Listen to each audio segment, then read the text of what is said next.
Alan, we're here for another First Light for Great British Landscapes, and this issue we're looking at your holiday snaps, I believe. Holiday snaps. Well, what more can I say? Yeah, we're going to look at three of them. One with a problem and two that I'm quite happy with. Yes. And the first one, well, let's paint a small background, which Okay. is that it was a trip to New Mexico last summer with my family. Stayed with a dear friend near Santa Fe, and then we did a road trip. We being Jenny and Chloe and Sam, my children. Jenny, my partner. And they very kindly allowed me to take my camera. In fact, not just one camera. I did take my large camera as So well. how many cameras do you take on a holiday with you? Three. Three. Yes. That's a reasonable number. I had the Linhof with phase one back and sliding back, and the Canon G11 and a Panasonic LX5. And that was a good balance, in fact. And the children each had a camera, and even Jenny had a camera. So we were all there doing photography. I knew that would be the only way it would be acceptable Yes. to them. Quite a lot of the time when we were out on location, actually, Chloe spent a lot of time reading. Yeah. She would sit on a rock reading a novel. But Sam was clicking away, and so was Jenny. And I think we all enjoyed it. So I think they came to the conclusion that if you can't beat him, join him. Sounds like a good idea. Yeah, so I was lucky, and they were great, tremendously supportive. Okay, that's the background. This is part of the Utah road trip, and this is a landscape that will be familiar to some, but not many, because it isn't that well known. It's just to the north of Monument Valley, which is one of those great icons of the American West. Which resonates with the ideas of John Wayne on his horse and many, many cowboy films, and is a superb and amazing and remarkable place. But, and it's a big but, it is quite commercialised, it is quite developed, and it's quite inaccessible, actually, unless you go in there with tours, with commercial tours and so on. It's not really ideal for a landscape photographer, and especially one who wants to explore and just find out things for himself. But we had a visit there the previous day, and then we stayed in a little village called Bluff that night, which was wonderful. And I told Jenny and the children I was going to get up and go and shoot dawn the following day, and they all wanted to join me. So they have no excuse if they decide they found it boring. And they did come and join me, and I know for a fact they were very, very pleased that they did. Good conditions, to say the least. You bet. Yeah. Well, and also this is near to Bluff. It's a place called Valley of the Gods. I mean, it's many, many square miles, and it's not Monument Valley, but it's almost as dramatic in its own way. Is that the road you were driving on by any chance? Yeah, very Yes. good point. And here's another anecdote to add to this story. We were in our friend's car, which was a four-wheel drive, but not one of those big butch ones. It was a Honda CR-V. And it was a dirt road, but a made-up dirt road, made up at least with being graded. Yeah. And as you can see, there'd been some big storms around. Yes. A big one the previous day, and when we came over this crest, we found that the road had been washed out by a flash flood, which is not an uncommon occurrence in this part of the world. And well, I just didn't want to risk it. I had a real worry that we'd ground Jean's car if we tried to cross it, and I was concerned, well, what happened if this developing storm came through and we got another one as well, because I wasn't sure about the route and what might lie beyond there. So what we did, and don't forget this is before sunrise, we could see the washed out road, but I parked up and got out and went down and looked at the wash and tried to look at the approach angles and think maybe I could do it, maybe I couldn't. And as I was doing that, the lights started to change, and the sun started to make its presence felt, still below the horizon, don't forget, in the eastern sky, and I started to panic at this point, because I knew that things were looking pretty exciting. We could see lightning forking in the distance literally Wow. every 20 seconds. It was Wow. amazing.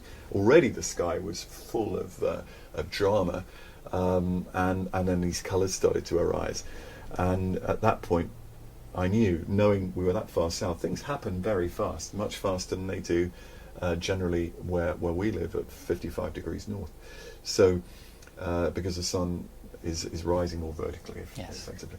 So, I realised that it's very, very unlikely, given the fact of where this was going to be about the sky. There's no question that the picture opportunity that was unfolding was a sky-based one.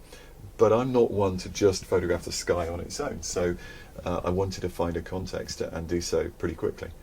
And I also knew that it was going to extend beyond what my camera was capable of photographing in one take. So I was calculating, had to do it in 2 shots. Was I going to rotate the camera? Was I going to use the side-to-side capability of the Linhof sliding back? And I opted for the latter. And doing that, it was going to be hard to visualize all of the elements, but if I went off-piste a little way, and I was doing all this thinking and the others were just sort of wandering about and thinking, oh, this looks interesting. Had to avoid the car, of course. There were these trees, and anyway, in the end, this is the composition I came up with, and of course it includes the road in the foreground. Not the sort of thing I would normally choose to do. In this case, I had no choice. It's not like the M60 or anything, though, is it? Well, no, that's true. And I suppose I could have gone over the other side of the wash and stood there and just had a more kind of nondescript foreground. But the fact is that I felt the wash itself was part of the narrative, and I like these little trees, and so I came to the conclusion that I did, and I'm happy with it. And I don't even mind the road. I actually think that in some respects you could argue it makes an important contribution to the composition, in that it does shape up rather well, doesn't it? I'd agree, definitely, yes. With the edge of the cloud there. And so, although it was all changing very rapidly, I was reasonably confident once I played back, I did a quick test, played it back, 2 images side by side, that it was working. And I did, I think, 2 or 3 versions, and then suddenly it was just gone. Okay, so I think the road actually makes quite a significant, important contribution to the composition, and I'm very happy with it. In fact, I made 2 or 3 exposures. One, the first was a test shot, and then the other 2 are certainly usable. And then not long after this exposure was made, or twin of exposures, the sun hit this butte right in the middle of the composition, and the contrast just went completely mad. And it didn't, I knew it just wouldn't work, for me at any rate, so I was happy. Where is the sun direction in here? I'm presuming it's from the right somewhere. Almost directly behind me. Behind you, yeah. Behind me and a little to the right. Yeah. So, it would have been nice if it been off to the right, but no, it really kind of came over the butte, or the mesa behind us, and just literally blasted straight onto the rocks. So you got a very uncomfortable contrast, not moderated by shadow in any way. So there it was. So I suppose just looking at this picture as it stands, it's a remarkable moment, and I'm going to guess that a lot of people will think, well, clearly that's way over the top, Cornish. He's turned the saturation button up to 100, but I promise you I have not. I mean, this is, I can say it as it was. I mean, it's difficult to know how it was, but I do remember thinking at the time, if Steven Spielberg had laid on this sky using every imaginable fake film designed artifact or software, you couldn't have dreamed it up. I mean, it was among one of the 2 or 3 most amazing things I have ever seen in nature, and the saturation and the colour, there's no amount of saturation could exaggerate it, really. What I want to find extraordinary in there is the layers of blue and red in the sky there, especially towards the top left, where obviously there's slight layers of cloud that are picking up the very warm red sun, but you've got these glowing cold areas where you can almost see the blue sky through. It's not photomatics, Tim, I promise you. No, this is the real McCoy. I mean, I might have actually just had to do a little bit of work to recover from clipping of the lens there. But all these shapes and that colour separation are authentic.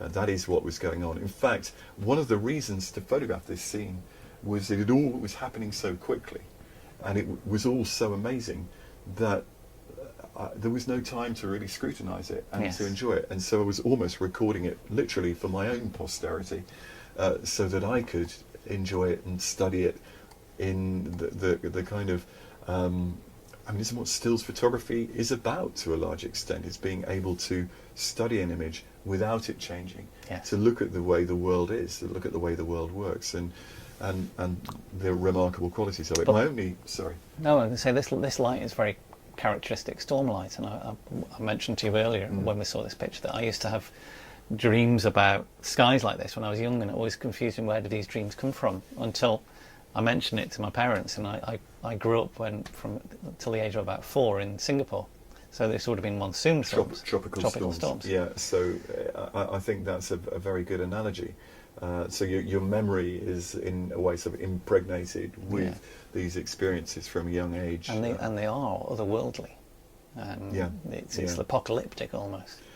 In fact, my only regret is that I didn't catch one of those lightning strikes that was happening quite frequently, but it's still quite difficult to do it.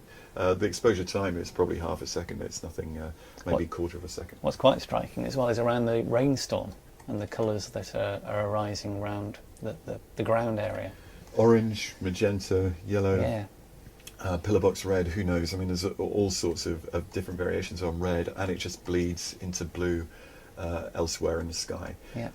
So this is no great credit to me. This is just being an eyewitness, and that's one of the lovely things actually about landscape photography, is it takes you out. I mean, why did I decide to get up that morning? Because you do.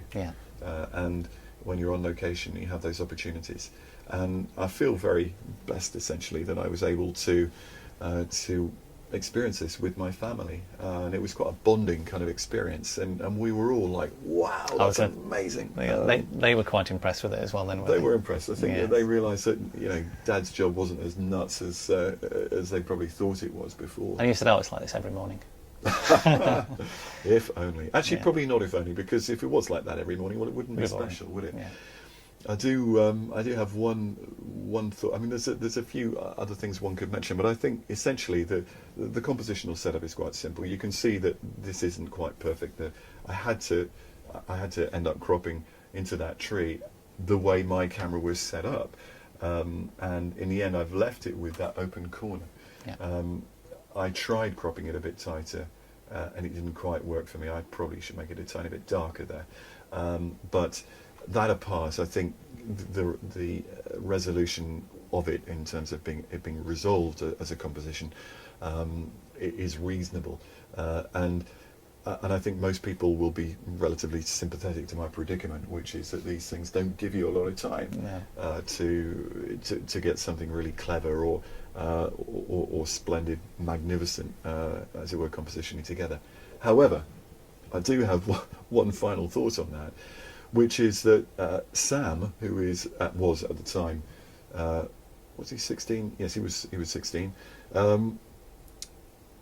Composed it magnificently, and he managed to include this tree and this feature here, and he got everything in and around and working, and no filters.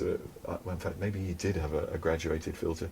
Didn't need much, by the way, because it was so luminous in the foreground. I actually used a one-stop grad, 0.3, and I could have easily done without it. In some ways, I realised in retrospect I shouldn't have used one. But his composition includes all of that tree, which is a cottonwood, I think, and it flows beautifully. And although my picture is better from an absence of noise and all that sort of point of view, I think Sam's composition is better than mine. It's in the genes, obviously. Just very, very annoying. Thank you. Thanks.